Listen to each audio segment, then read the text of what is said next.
V Ljudskem vrtu je potekal dvoboj med domačim Mariborom in Celjem. Štajerski derbi je prinesel dvoboj dveh moštev v nekoliko drugačni formi. Maribor še vedno beleži dobre izide, medtem ko Celje v drugem delu prvenstva nikakor ne najde prave forme. Tole je že prva akcija tekme in priložnost za Mariborčane. Daleč je meril Milec, nekoliko preslabo za Mojčinoviča, ki se je izkazal z obrambo. Potem še ena akcija vijoličastih z roba 16 metrov je meril Šuler, žoga pa je zadela zunanji del mreže. V 11. minuti pa hitra akcija vijoličastih, žoga pred vrata in na koncu le odbita žoga, ki je prišla do Dejana Mezge, ki je pospravil tole žogo mrežo za 1-0.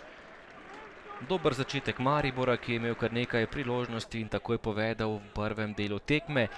Potem akcija Celja, ki je bila hitro končana in nevaren protinapad. Tole je bil zadetek za vijoličaste. Damir Skomina pa je gol razveljavil, ker je bil Fajič v nedovoljenem položaju. Po dobre pol ure igre pa tudi nevarna akcija Celja. Tole je bil lep prodor pred vrata, na koncu pa prekršek za 11-metrovko. Skomina je dosodil najstrožjo kazen za Celje, k žogi pa je stopil kapetan Sebastian Gobec in kljub temu, da je šel Handanović v pravo smer, je bil tale strel premočan in preveč natančen. 1-1 v Ljudskem vrtu. Vendar akcij v prvem delu še ni bilo konec. 35. minuta, odbita žoga do Nusmirja Fajiča, ki je sijajno odreagiral in pospravil žogo mrežo za 2-1.